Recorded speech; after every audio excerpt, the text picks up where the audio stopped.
Connie Delgado Parra. ¿Cómo estás, Connie? Buenas tardes. Hola Julio, muy bien, muchas gracias. Aquí feliz de estar contigo y con Tere y con nuestra audiencia. Gracias. Teresa Rodríguez de la Vega, ¿cómo estás? Buenas tardes. Hola, hola, ¿me escuchan? Sí, Qué sí. bien. Hicimos una prueba con la Alex hace ratito porque sigo haciendo cola. Desde las 9 de la mañana llegué. Cuando yo llegué ya habían como 60 personas y ahorita pues esto ya colapsó. Entonces, yo tenía la ilusión de irme a mi cubículo que está aquí muy cerquita a tomar el programa, pero si me muevo ya no entro, Julio, Connie, así que en estas condiciones medio precarias de conectividad y sonido me conecté. No te muevas, Teresa, está bien. Le pedí a Alex que te contactara y no supe la respuesta y como ya estaba con las prisas del noticiero, a lo mejor cometí el agravio de poner tu video No, sin... me preguntó Te preguntó. y le autoricé, pero miren, nada más para que se den una idea, ¿eh? Sí, sí, sí, sí, sí. Wow. Híjole. Y luego no falta el gandaya que dejó apartado, o la gandaya que dejó apartado su lugar y está llegando apenas ahorita muy gustoso a meterse a la fila, pero en general acá la banda muy buena onda, esperando desde las 6 de la mañana algunas personas. ¿Y Fíjate tú que nos desde qué reportan hora? al... ¿Desde qué hora ¿Perdón? tú estás? ¿Desde qué hora, Yo Tere? a las 9, pasaditas las 9, como 9:05. Wow. Nos dicen aquí algunos de los quienes nos escuchan, dicen, se escucha bullicio, cola, ¿para qué? Se escucha mal.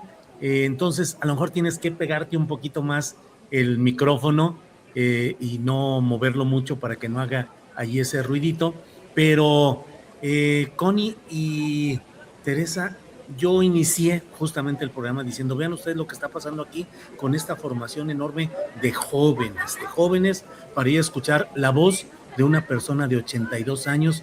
¿Qué es lo que ofrece ese pensamiento y esa historia de vida? Y yo decía, en primer lugar, la congruencia, es decir, los chavos van a ver a una persona congruente que ha mantenido su lucha a pesar de todos los pesares. Uno, y los temas que toca, que son temas de la realidad palpitante y combativa de hoy, de muchas nuevas generaciones que tienen que ver, pues digo, yo me atrevo a usar esos términos para que ustedes me corrijan, de la interseccionalidad, es decir, de que el machismo, la homofobia, la lucha contra el capitalismo, la defensa de la diversidad sexual, no, contra el racismo, no son luchas separadas, sino que tienen vinculación. Connie, ¿qué opinas? ¿Por qué jóvenes haciendo cola en la UNAM para escuchar una voz de una luchadora y académica de 82 años? Pues yo pienso que tiene mucho que decir en términos de los daños que están sufriendo los jóvenes en este momento, ¿no? O sea, se sienten identificados, o sea, hablar, ¿qué significa hablar de la interseccionalidad? En efecto, significa que una misma persona concentra diferentes precariedades y que eso hace que su exclusión, que su imposibilidad de incorporarse al mundo de la vida colectiva, pues sea complicada, o sea difícil. Entonces, claro, estamos viviendo un momento en el que los jóvenes, en que las jóvenes, pues no se sienten parte del mundo. En ese sentido, la indiferencia política es pues lógica, o sea, ese no es su interés porque ahí no se sienten como parte de esa estructura y entonces, pues hoy, en efecto, las voces que nos convocan, no solamente a los jóvenes, sino también a los que ya no lo somos tanto, son aquellas que son capaces de hablar de manera muy valiente y de manera muy coherente, también hay que decirlo, ¿no? Porque es gente que tiene una trayectoria de activismo consecuente con su misma forma de hacer un planteamiento teórico. Entonces, claro, las y los jóvenes hoy se sienten identificados con ese pensamiento, aunque tenga 82 años, ¿no? Sí, Julio. Connie, así es.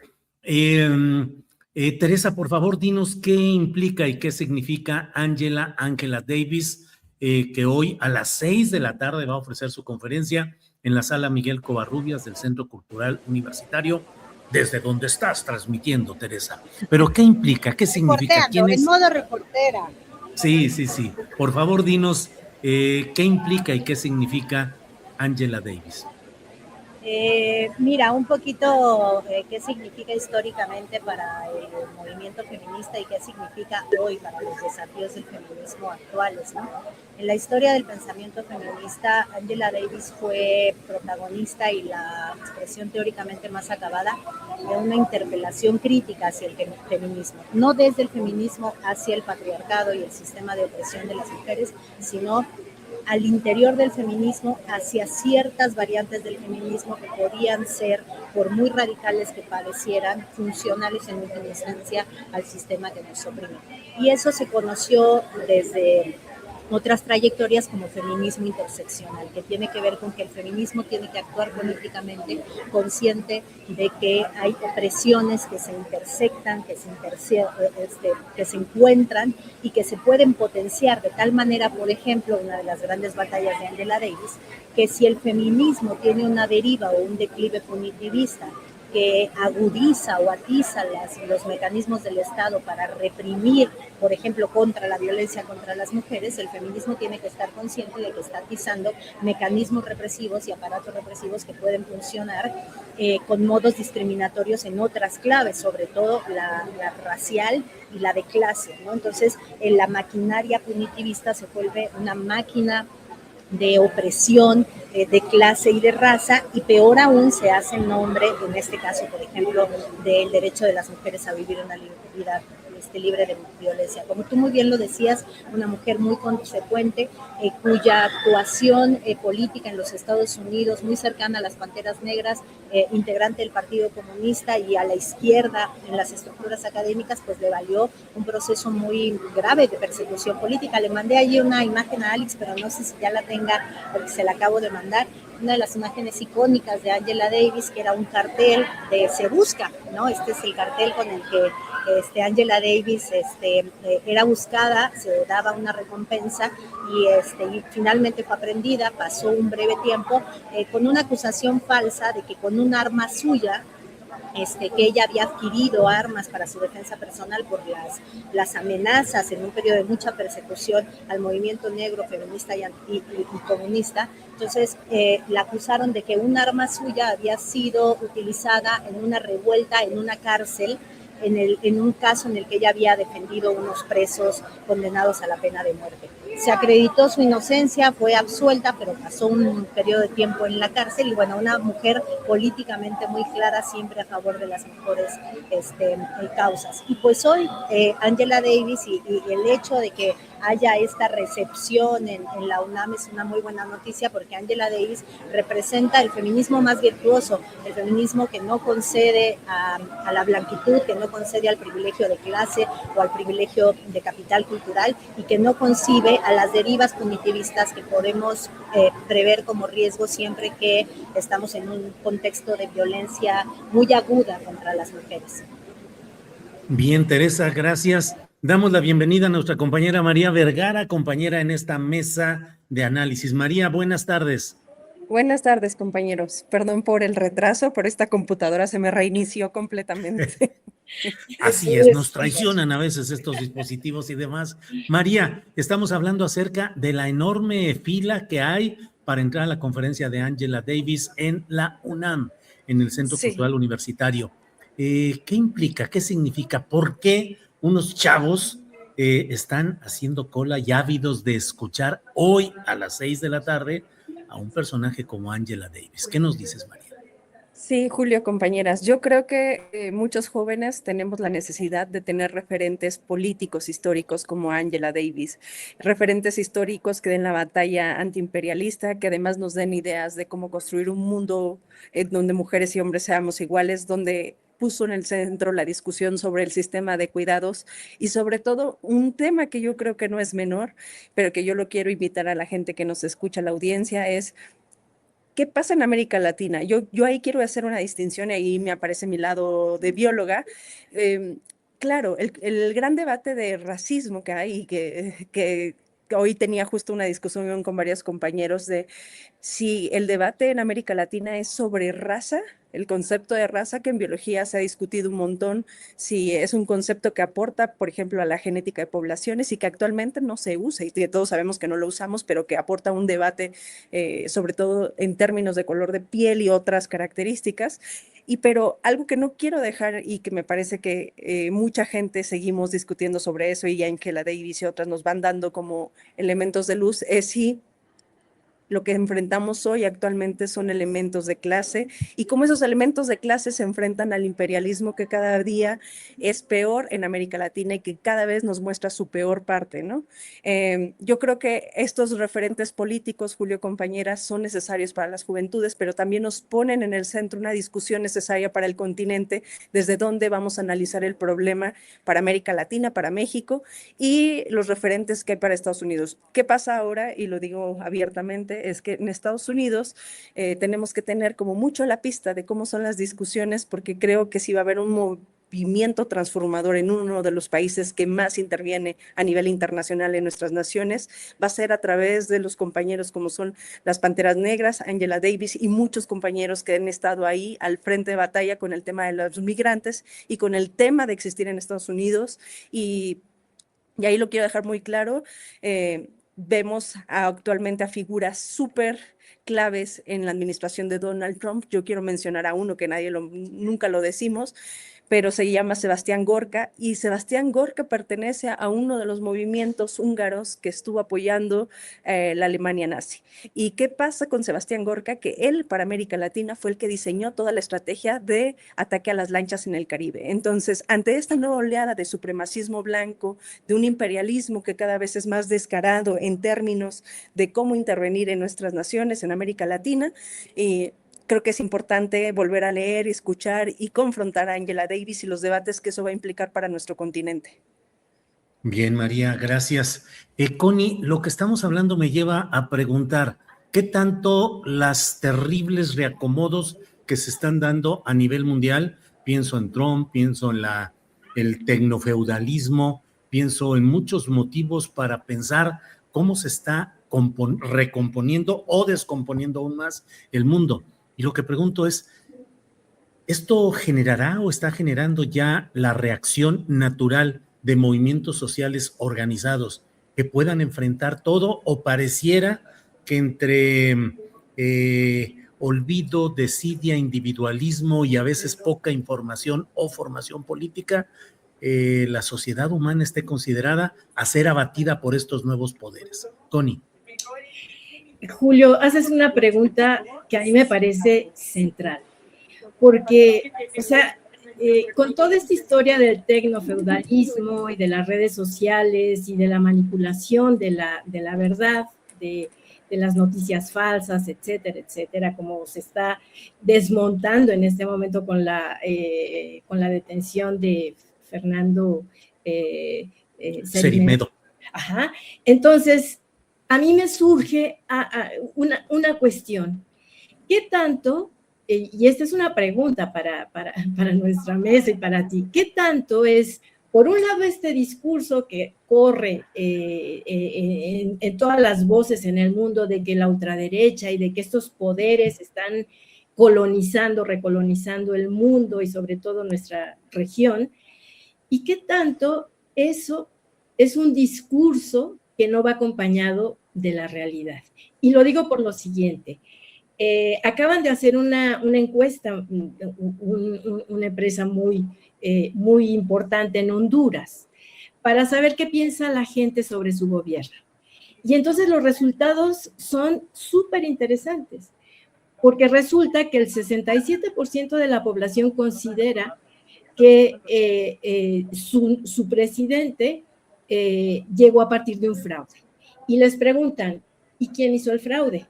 Y entonces, claro, ellos tienen muy claro que fue Estados Unidos y que fueron, digamos,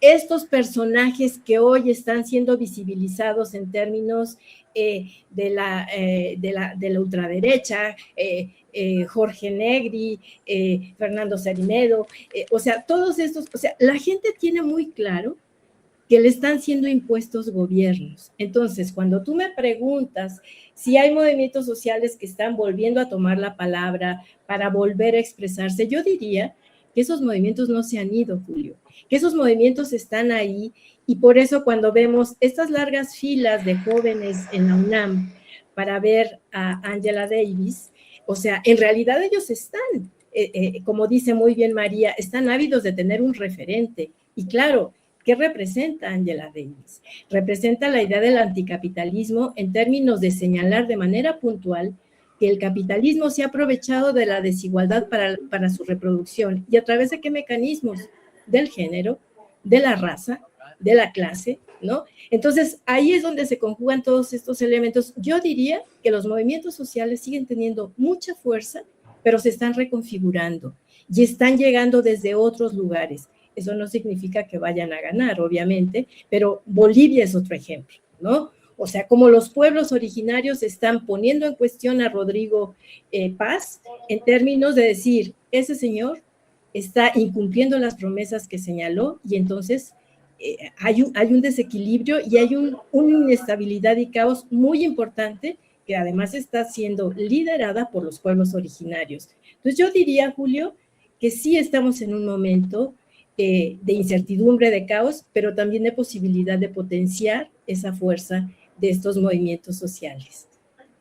Bien, gracias. Teresa Rodríguez de la Vega, antes de ir a pedirte tu opinión sobre este tema, déjame informar. Bien, Teresa, para estar ahí moviéndote, vas a ver lo que sufre uno para las transmisiones en vivo y todo cuando es la cobertura, pero bueno, ya iremos platicando. Pero déjame decir que Morena nombra a Imelda Castro como coordinadora de la 4T en Sinaloa, es decir, virtual candidata al gobierno de Sinaloa, lo cual es un distanciamiento de cualquier relación con Rocha Moya. Digamos que Imelda Castro sería el personaje menos deseado por Rocha Moya para que fuera la candidata. Ahí está, eso queda por un lado. Ya hablamos acerca de que el senador sinaloense Insunza se separa del grupo parlamentario de Morena y dice que quedará como senador independiente. Y en otra información, el Tribunal Electoral Federal, el Tribunal Electoral del Poder Judicial de la Federación,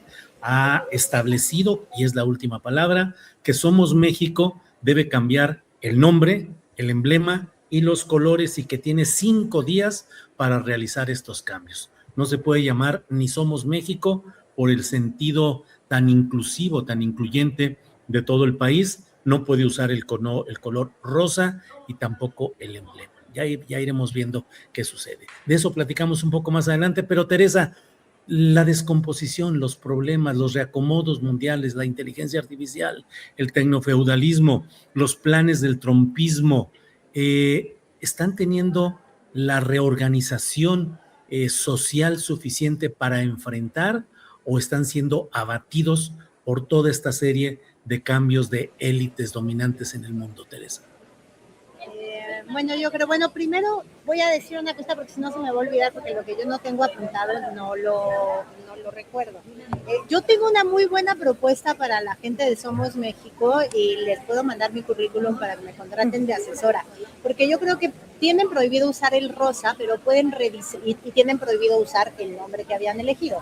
Pero si eligen algo que por sus siglas se lea Pepto, creo que podrían proyectar lo que quieren proyectar, porque pues si uno oye Pepto, pues es rosa, y podrían decir como de partido de la, no sé, se aceptan propuestas, audiencia, pero creo, les pongo eso sobre la mesa.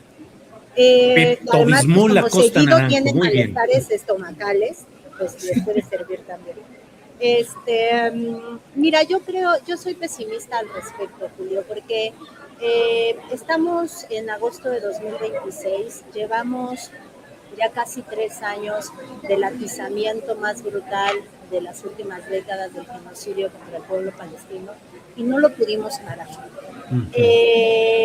Eso para mí me deja una moraleja como muy triste de la capacidad organizativa desde abajo, en clave internacionalista, para parar algo que a todas luces tendríamos que haber sido capaces de parar a tiempo y que seguimos sin ser capaces de parar.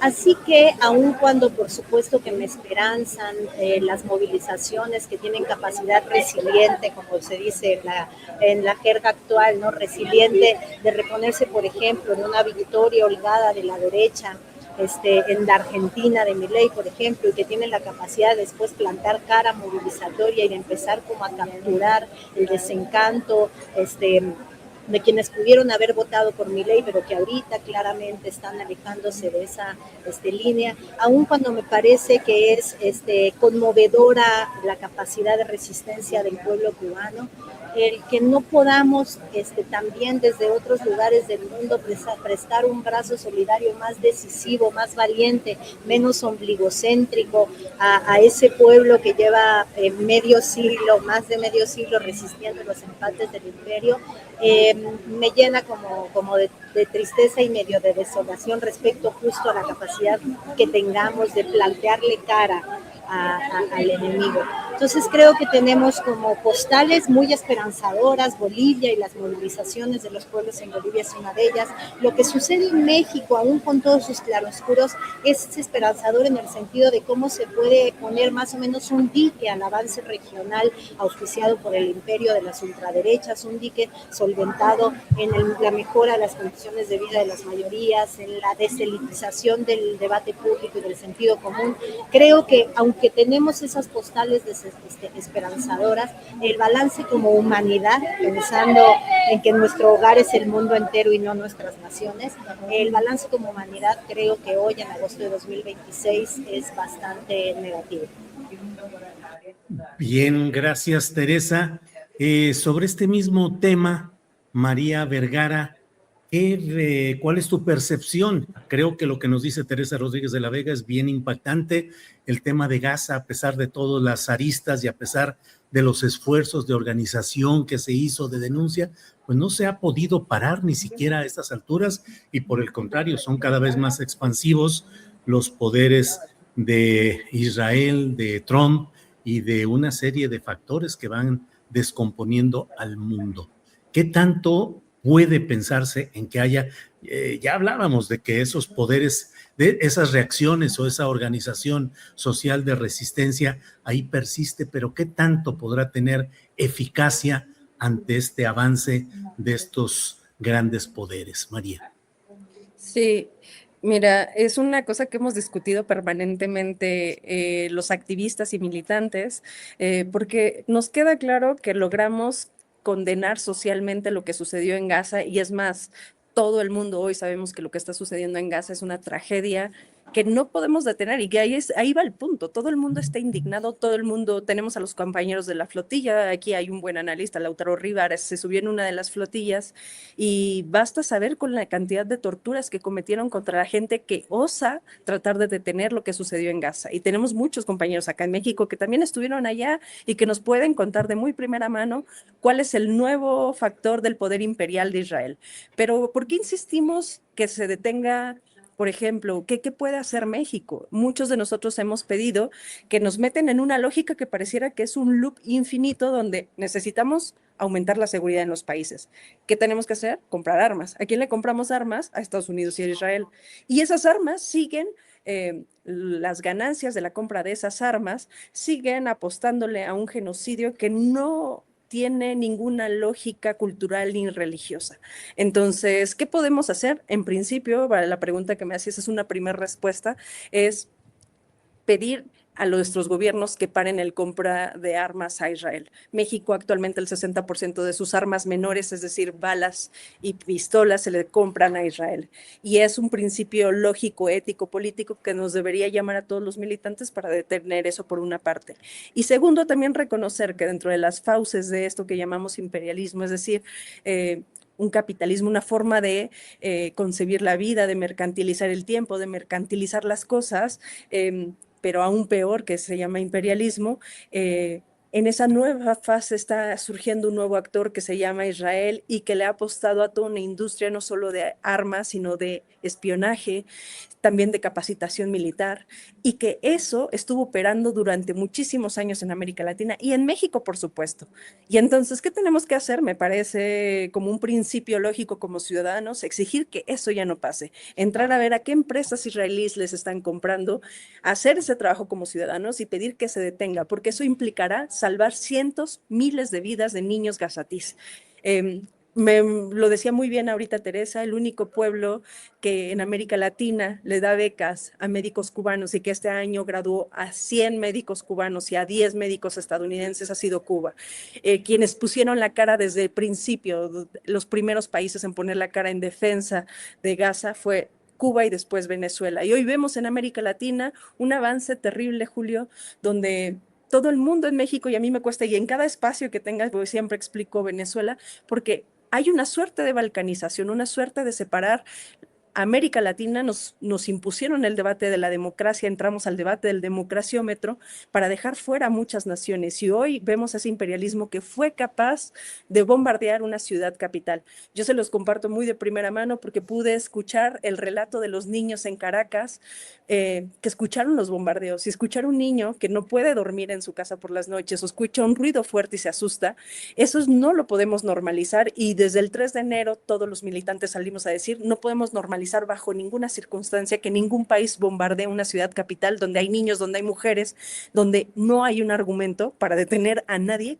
Todas las acusaciones contra Nicolás Maduro no tienen ningún fundamento y ha sido ideología que nos han hecho normalizar cómo deben desarrollarse nuestros procesos políticos en América Latina. Entonces, ¿cómo es el avance de eso, Julio? Es un avance brutal, es un avance ideológico, es un avance que nos ha educado a desprestigiar a otros países, no enterarnos qué pasa en nuestra región y olvidarnos, o sea, en México hablamos siempre de México, pero yo siempre digo, como una tarea importante de defensa contra lo que pasa en Gaza, contra lo que pasa en Cuba, es todos los días revisar qué pasa en otros países como Venezuela, Bolivia, Brasil, cuando hay elecciones y estarlo platicando porque creo que nos mantienen en un aislado de no entender qué pasa en el resto del continente para asumir que pues separaditos hay que luchar y me parece que ahí también hay una discusión que queda pendiente donde nuestra presidenta tuvo que haber hecho un enfrentar, no quiero decir enfrentar porque luego les molesta mucho que digamos que se va a enfrentar a los Estados Unidos, pero sí tener una posición muchísimo más clara respecto a qué implica la autodeterminación y hasta dónde ponerle un freno a lo que hoy conocemos como imperialismo, que sí está liderado por Estados Unidos, pero les digo, también por Israel, que está metido hasta en los últimos escalafones de nuestra defensa de seguridad. Bien, gracias María.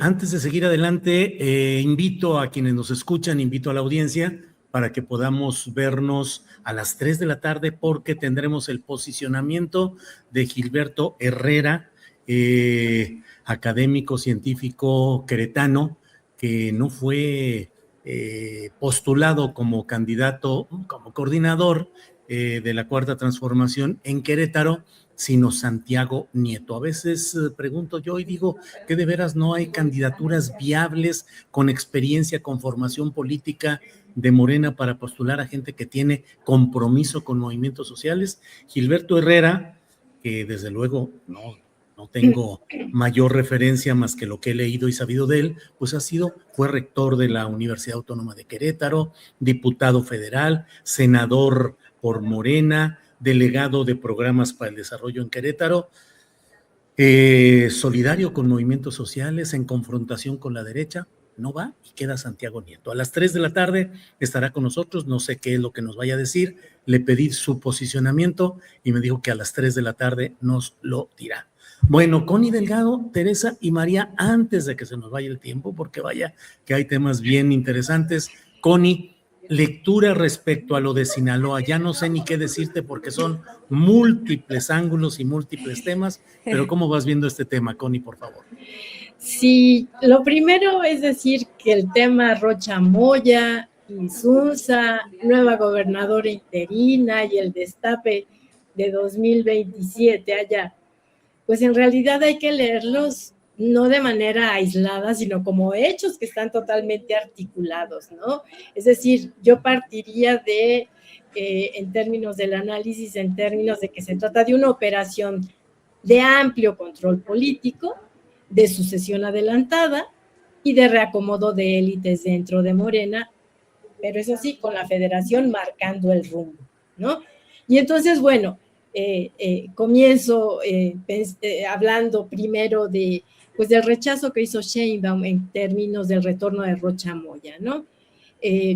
Otra vez, la primera clave es que esto representa, pues, el final de un ciclo político. Evidentemente, es la señal más fuerte de que el gobernador perdió piso político en Palacio Nacional. Y bueno, bajo la lógica de la 4T, en términos justo de esto que señalabas de este candidato, bueno, de este aspirante que no llegó a Querétaro, pues evidentemente la lógica de la 4T parte de que cuando un mandatario estatal o pierde la confianza presidencial, pues su margen de maniobra se reduce a cero, ¿no? Entonces, claro, ¿por qué llega Santiago Nieto allá? No me voy a meter en este momento, pero tiene que ver con esta lógica de la 4T. Y entonces, cuando volvemos al caso de Rocha Moya, evidentemente arrastraba pues un desgaste muy grande de seguridad, de inseguridad en Sinaloa, particularmente por todos los episodios asociados a la captura de los líderes del cartel de Sinaloa, pero también se añaden versiones sobre presuntos vínculos de su entorno con el crimen organizado. Y entonces, claro, el rechazo a su retorno no va a ser solo un castigo político, Julio, compañera, sino que en realidad es una decisión de control de daños.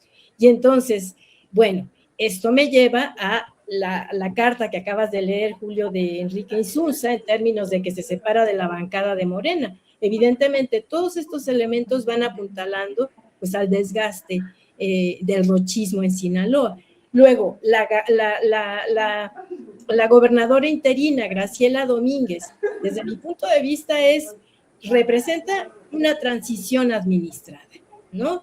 Es decir, este gobierno interino de alguna manera pues implica una salida institucional que busca una estabilidad temporal, pero sin entregar el poder a ninguna facción local en disputa.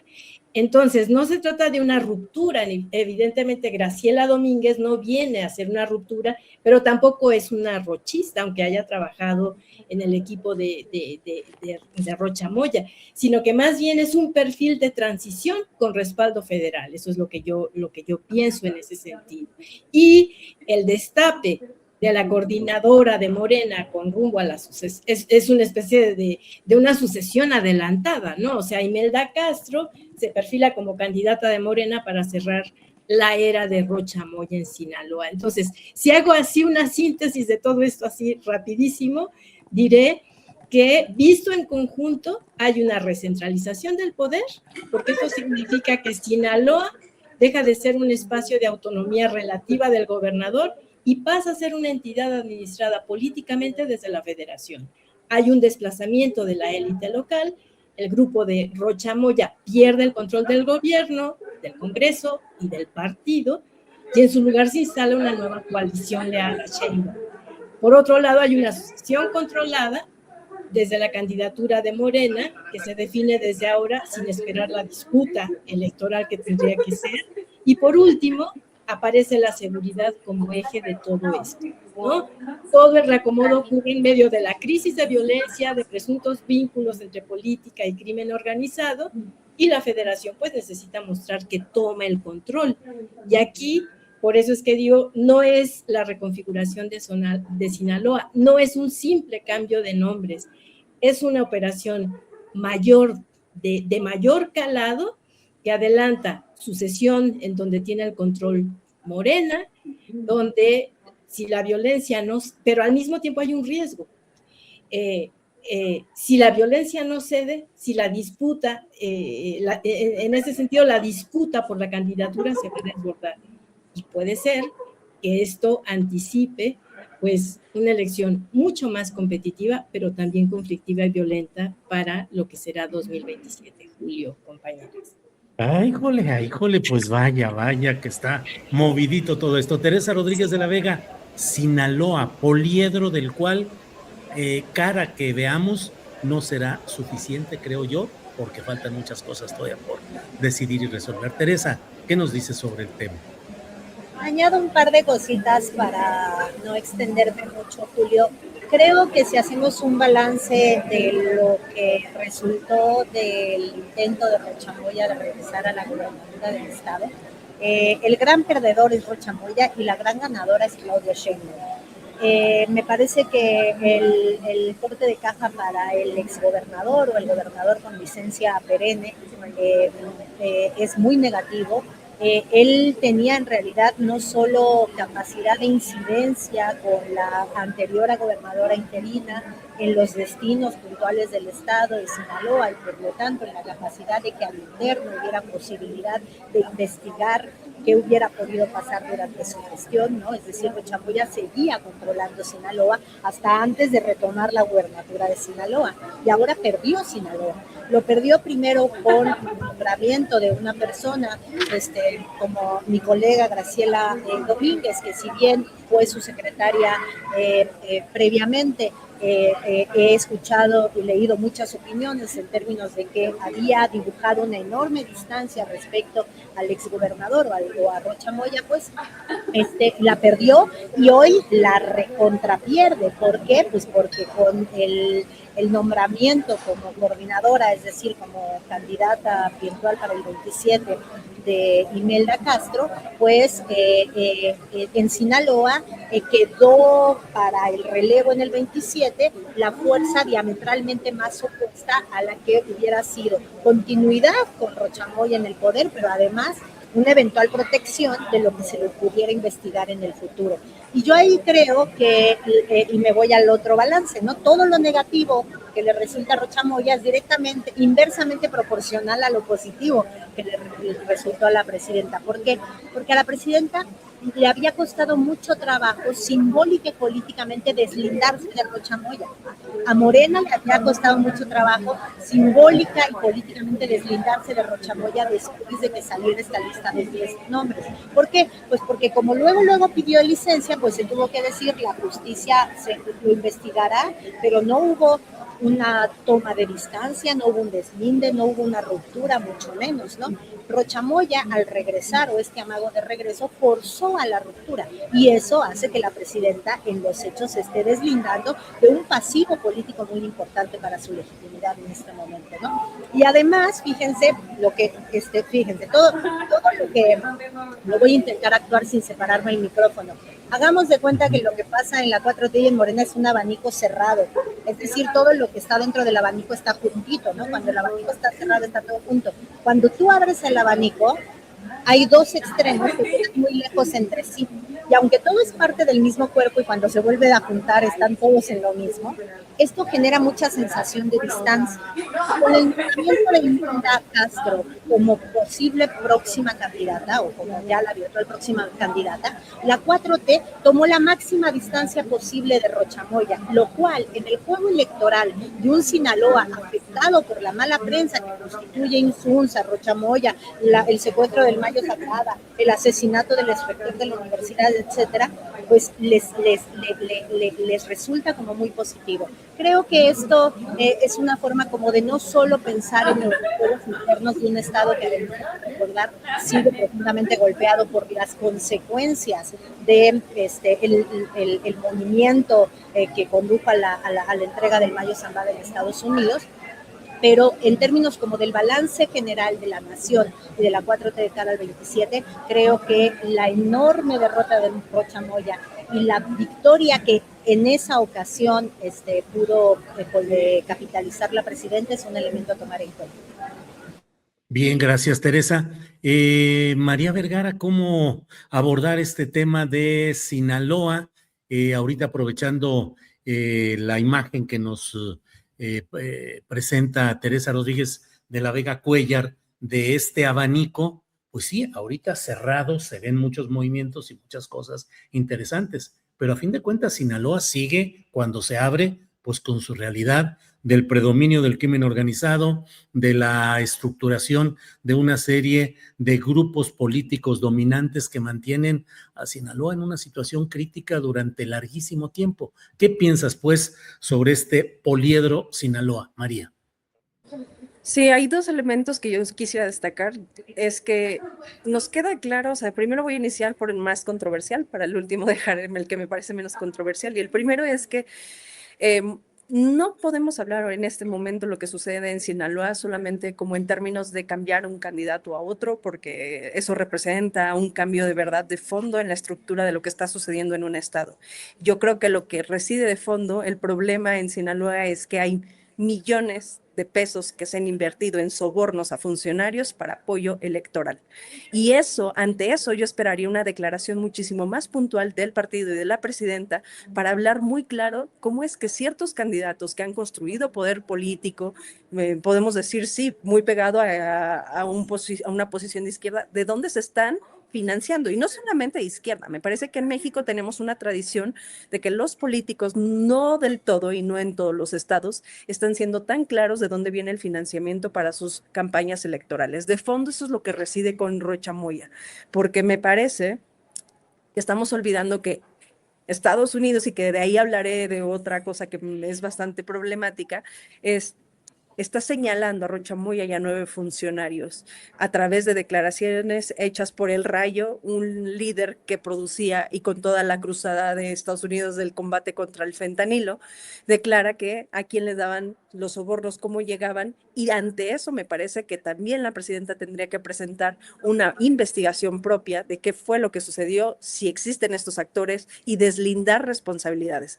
Me parece que no pueden ser, en el términos de justicia, que nos piden constantemente saltos de fe, que confiemos en lo que dice una persona, sino necesitamos que se hagan investigaciones. Yo creo que algo que pasa en México es que la impunidad nos hace normalizar permanentemente que tenemos estos saltos de fe y no exigir la investigación como una manera rigurosa de gobernar y de averiguar qué está pasando. Y lo digo muy claro porque si dejamos elementos al aire de que permitan suspicacia respecto a lo que pasó en Sinaloa, dejamos abierta una puerta muchísimo más peligrosa, que es que Estados Unidos, a través de la DEA, y lo hemos dicho desde la semana pasada con Terry Cole, la DEA, la CIA, todo lo que implica como maquinaria arquitectónica de intervención imperialista, lo que están dejando abierto es la posibilidad de que Estados Unidos pueda decir quién en México es un criminal y quién no. Y me parece que como país tenemos que defender que esa investigación se tiene que hacer y que nos tienen que dar todos los elementos de hasta dónde van esas investigaciones, porque hasta el momento pareciera que no hay elementos para poder deslindar a nadie y que solamente es quitar a un candidato porque es muy malo. Es que no es muy malo, la acusación es muy grave y tiene que ver con el dinero que financió su posible campaña política, y que me parece que el partido no es que solamente te puedan correr del partido porque le hiciste algo a alguna compañera o hiciste una declaración polémica contraria a lo del partido. Es que de fondo subyace un problema que es fundamental para la soberanía y preservar la soberanía del país.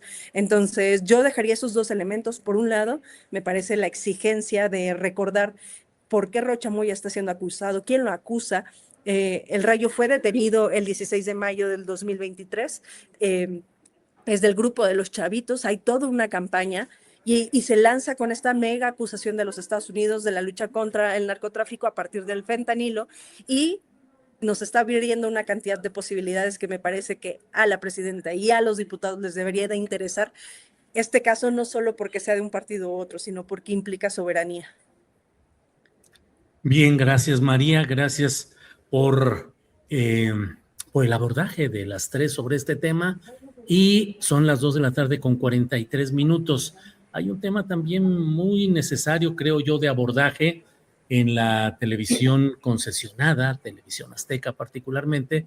Se ha estrenado una serie muy peculiar que se llama La Casa de los Mañosos. Desde mi punto de vista, con una mala factura técnica, con una sobrecarga política y facciosa, es decir, de grupo, centrado solo en una parte del escenario del foro político, solo una parte, en una crítica que además, desde mi punto de vista, adquiere tintes soeces que ingresan a terrenos personales inclusive, sin que eso implique el que estemos tratando de eludir el hecho de que puede haber y debe haber crítica política en los medios, desde luego, pero a mí me parece que eso está yendo mucho más allá. Eso y el contexto continental de lo que está sucediendo con Cerimedo y con la detección de las granjas de bots y la manera como se ha ido construyendo percepciones electorales a favor de candidatos de derecha y de ultraderecha.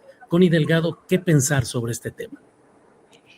Bueno, pues primero decir que son máquinas de hacer propaganda política, ¿no? O sea, evidentemente digamos, estos programas, este nuevo programa que surge hoy, ahora en TV Azteca, yo no lo he visto, tengo que reconocer que, bueno, no veo la televisión, de hecho, bueno, ni la abierta ni la cerrada, pero lo que sí puedo decir es que en efecto se trata de máquinas de producción de propaganda política en favor de candidatos o de críticas a gobiernos, vamos a decir, progresistas. Entonces, y todo esto en el marco, digamos, de lo que está sucediendo en este momento. En efecto, la detención de Fernando Cerimedo, pues ha abierto una cloaca en la que se muestra cómo se da el uso, cómo se ha dado, digamos, toda la estructura para generar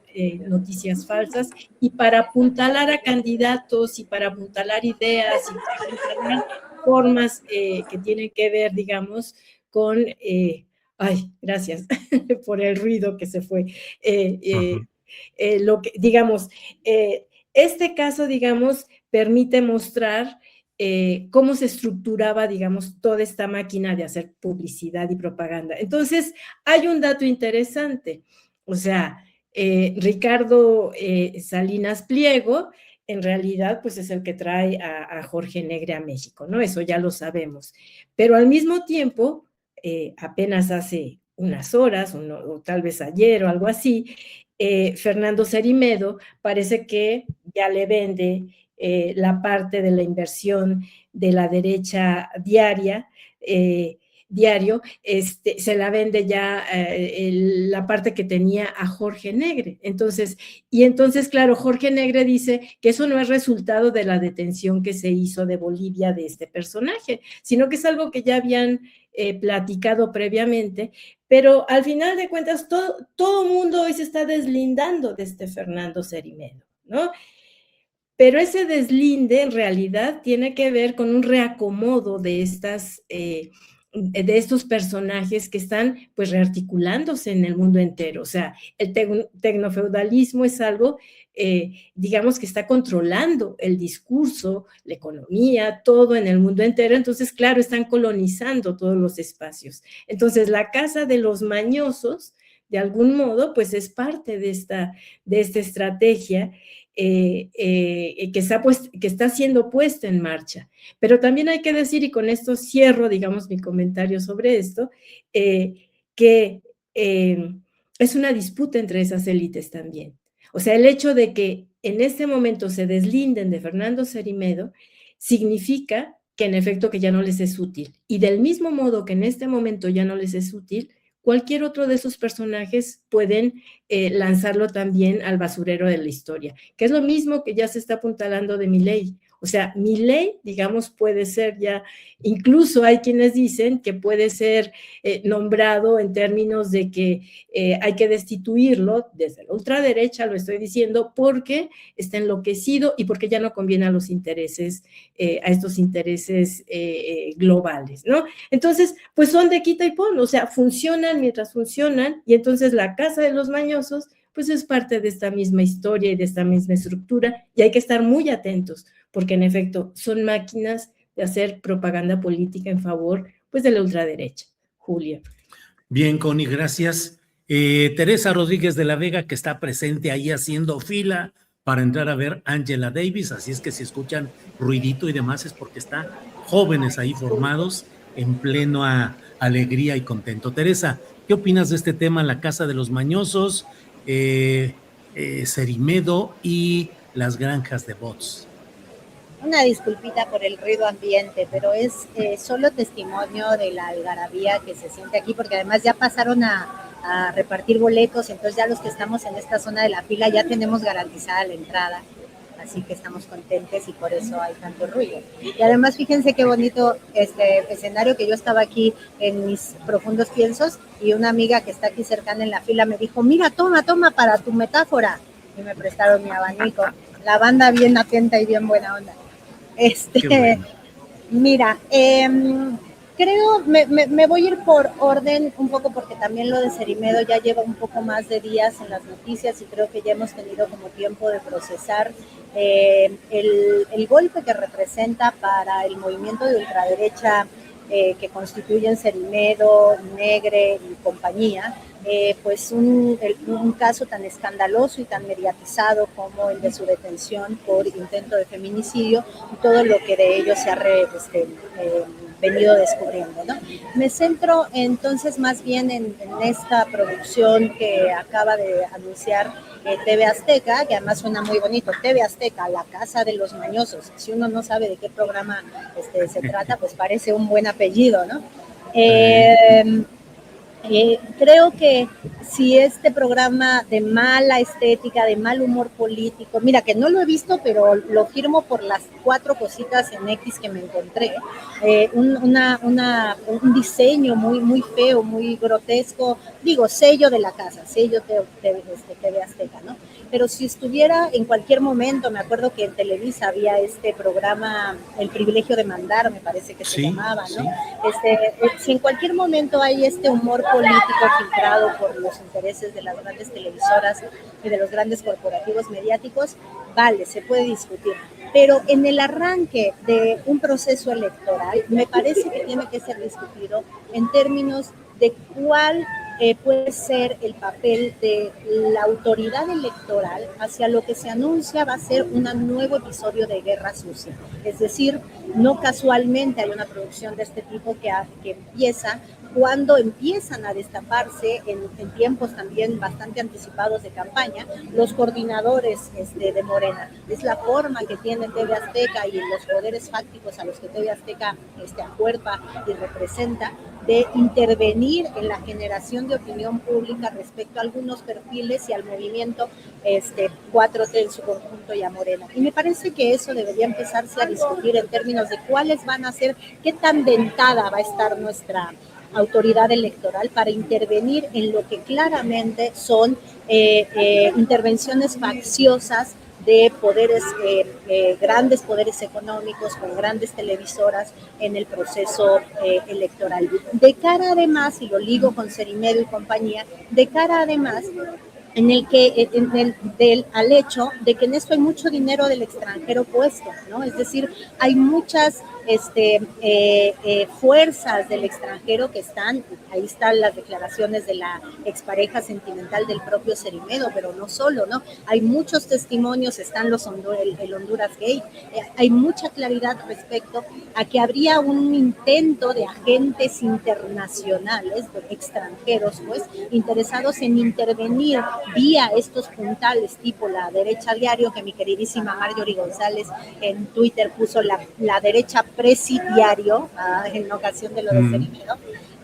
Pero bueno, si sabemos que hay intereses extranjeros ahí, pues habría que acelerar los tiempos de la normativa electoral que propuso la presidenta y que parecía tener eco en la bancada de Morena en su conjunto, respecto a blindar las elecciones mexicanas de cualquier intervención del extranjero, haciendo causal de nulidad posible una intervención sistemática por parte de fuerzas del exterior. Me parece que lo que está pasando en TV Azteca no da para eso todavía, pero que pensado en relación con la derecha diario, con Cerimedo, con el pacto de Salinas Pliego, con estas agencias de bots y de desinformación, sí daría para decir cómo vamos a blindar el proceso 2027, los tiempos legislativos nos van a dar, o cómo vamos a aprovechar lo que tengamos ahorita de normativa electoral y cómo la robustecemos para garantizar que en el 2030 la intervención facciosa de Estados Unidos por la vía de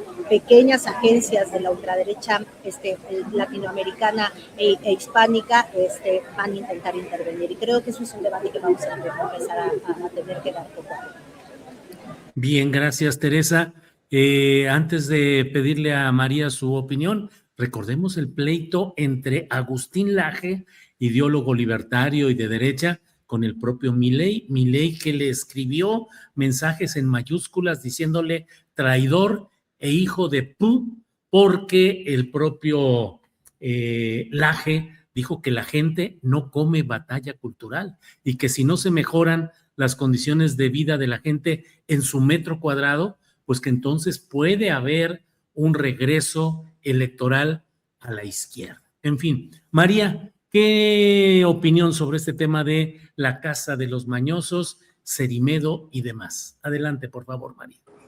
Sí, es que sí, pareciera, hasta hace unos meses, creo que muchos nos hubieran dicho conspiranoicos, y en mucha gente creo que hay una suerte de que cada vez que hablamos de que hay un financiamiento que tiene su origen en Washington para interferir en las elecciones, en los procesos políticos de América Latina, sonaba una suerte de, ¿no? Estos son los conspiranoicos y no hay base material.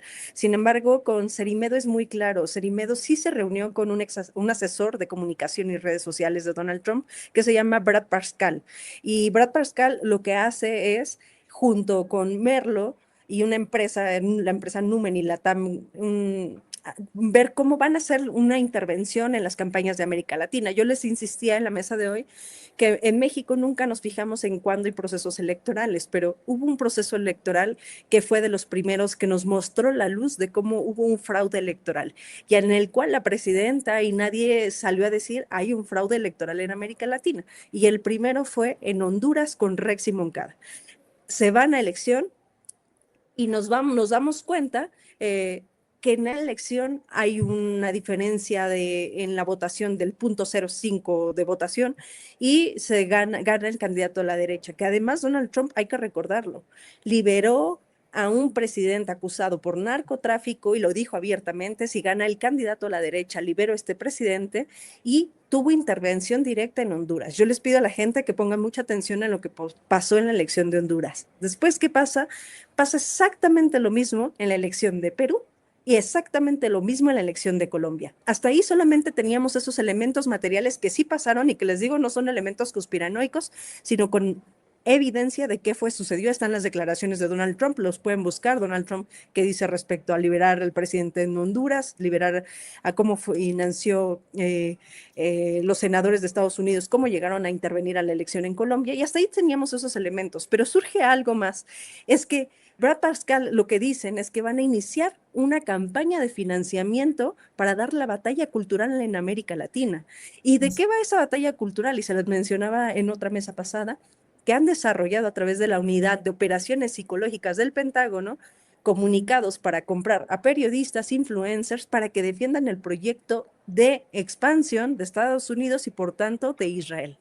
No soy la única, hay varias notas en The Washington Post que demuestran que cerca de la oficina de Donald Trump hay una oficina que va directo a la oficina de Netanyahu.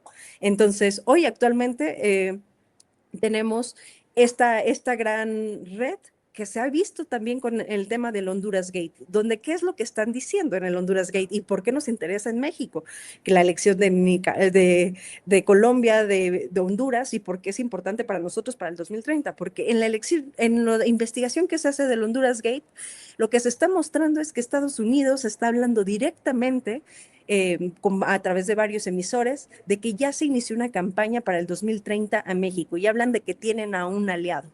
¿Qué es lo que estamos haciendo? Y nos estamos disputando en este momento la narrativa política de lo que está sucediendo. Lo que está haciendo Estados Unidos es retirar a todos los presidentes que pudieran ser críticos a un modelo de intervención de compra de materias, porque se está posicionando como el nuevo gran país hegemón en el mundo, para poner presidentes que a modo y que no se opongan a ninguna de las muchas cosas que quiere plantear en el continente. Para esto, también les digo, hay elementos materiales de lo que estoy diciendo, y está el documento de seguridad nacional de Estados Unidos. ¿Qué les quiero pedir en este momento? Que nos tomemos muy en serio el tema de la batalla comunicacional. Mantener espacios de comunicación donde todas las izquierdas estén participando será fundamental, porque estamos viendo un financiamiento comunicacional para convencernos de lo contrario de lo que está sucediendo en nuestros países. Entonces, creo urgente, Julio, compañeras, que esta batalla de Cerimedo no la dejemos ahí, porque algo pasa además. Quitaron a Cerimedo, pero en esta estructura de la batalla comunicacional y lo que implica la derecha a diario, estamos viendo muchos medios de comunicación que que le están metiendo una campaña para modificar nuestra opinión. Y yo les decía, y a eso se le llama guerra cognitiva. En la guerra cognitiva se está usando la tecnología para cambiar nuestra opinión política. Y ahí les decimos, y los primeros y los que tienen un estudio muy claro de la guerra cognitiva, son los venezolanos. Les hemos dado a través de estos relojes que sepan hasta cuántas pulsaciones, cuánto nos levantamos, cuánto caminamos, cuántas veces interactuamos, qué nos gusta. Le hemos dado al algoritmo todas las posibilidades para investigarnos y esta información es lo que realmente van a usar para modificar. Les hemos dado todo un estudio científico de ciertas poblaciones, de cómo es la población mexicana, a qué hora se conecta y ante eso no hemos dicho nada y creo que es urgente iniciar el debate, empezarlo a denunciar y empezarlo a regular, porque esto va a afectar fundamentalmente la historia de todos nuestros países. Bien, bien, María, pues gracias. Antes de pedirles el postrecito de a minutito y medio que todavía podamos hacer, déjenme colocar aquí la invitación para quienes quieran ver la conferencia de Angela Davis, lo pueden ver a través de internet. Allí está la invitación, diálogo magistral, abolición, feminismo ahora. Participan Angela Davis, autora, Gina Dent, autora, y Amneris Chaparro Martínez, presenta Rosa Beltrán. Será a las 6 de la tarde hoy. Y aquí tenemos además la liga de internet que nos puede permitir asomarnos a este tema. Es en TV UNAM, es en youtube.com y TV UNAM. Así es que bueno, por favor, Connie, postrecito. Sí, qué lástima que pues yo los voy a invitar a una presentación el día de hoy, justamente sobre un libro de desplazamientos forzados y una meditación plebeya. Lamento que coincida con una actividad tan importante como la Angela Davis, pero bueno. Para todo hay. Para todo hay, además, sí. Quiero invitarles, hoy presentamos este libro de Carlos Pereda. Es un libro muy particular porque justamente lo que él nos invita es a ver un tema tan complicado desde una mirada, digamos, vamos a decir, filosófica, pero que no se reduce a los conceptos, a la abstracción, sino que más bien nos invita a mirar el desplazamiento desde lejos, no como espectadores, sino como, o sea, sino que lo que hace es mirar a quienes pierden su casa, su lengua, su territorio, su trabajo, sus papeles, a mirarlo desde otro lugar y aceptar que los desplazamientos forzados pues no son un tema ajeno a la filosofía, sino que más bien es una de las pruebas más exigentes para saber si la filosofía todavía, a propósito de lo que plantea Angela Davis, puede conversar con la vida dañada sin traicionarla. Hoy a las 7 de la tarde en la librería Rosario Castellanos del Fondo de Cultura Económica en Condesa, en la calle de Tamaulipas 202, presentamos el autor, Moisés Vaca, otro filósofo, y su servidora. Todos invitados, Julio, y gracias. Al contrario, Connie, gracias. Y recuerden que terminando esta mesa ya estará listo Gilberto Herrera, aspirante a la candidatura de Morena al gobierno de Querétaro, para hablar sobre la resolución que entrega esa designación a Santiago Nieto. Teresa Rodríguez de la Vega, postrecito, por favor. Me voy a quedar con mucho interés a ver la entrevista, Julio, porque como postrecito yo les quiero proponer un tema para la siguiente vez que nos veamos. Porque creo que el tema de las encuestas da para mucho análisis, ¿no? Es decir, qué mecanismos de politización activa, cuáles otros desactiva, qué tanto activa, desactiva a las pugnas internas o a los grupos internos del partido, qué tanto genera un proceso de anticipación o de incentivo a la anticipación de las fechas y de los calendarios electorales por fuera de la ley. Es decir, creo que es todo un tema, algo que ya dentro de la 4T se da por descontado como un método en sí mismo, de suyo propio virtuoso. Creo que da para mucho que pensar en términos de cómo se van construyendo los perfiles de relevo en el movimiento gobernante. Así que nada, como postrecito nos invito a que lo agendemos para una próxima ocasión, porque van a ser semanas en que con cada nombramiento de coordinador, pues va a volver a aparecer el tema de, bueno, la encuesta habló. Claro. Teresa, antes de que terminemos esta mesa, este programa, Ojalá mañana puedas darnos un resumen, una experiencia, una crónica de lo que viviste, de lo que haya sucedido en esta conferencia. Ojalá y tengamos chance. Con nos muchísimo encantaría. gusto. Miren Bueno. esta fiesta de gente. Miren, miren, miren. Ay, qué bonito. Como Qué ya todo el mundo tiene esperanzador. boleto, ya la cola está un poquito más relajada. Órale, que te vaya bien, Teresa, y nos vemos mañana. Gracias. María Vergara, por favor, postrecito. Postrecito, yo les recomiendo que escuchen la canción de Siempre de Juguete Rabioso del querido Federico Bonazo, que veo que aquí muchos preguntan por qué no está, porque es un músico, una persona súper sensible y hay que apoyarlo escuchando su música porque es lo que realmente le apasiona. Entonces pónganle en las plataformas de música a Siempre de Juguete Rabioso. Y también les recomiendo mucho un libro hablando a propósito de Angela Davis y de apoyar a nuestras escritoras mexicanas, La hija única de Guadalupe Nettel, una forma riquísima, de verdad riquísima de discutir en torno a la maternidad, qué implica, yo creo que les va a gustar. Y nada, siempre pensamiento crítico y buscando referentes que nos ayuden a construir un mundo más justo y un mundo mejor para todos. Muy bien, gracias María, gracias Connie, gracias Teresa, Gracias y a nos las vemos la próxima dos, semana. a todos. Hasta luego, gracias.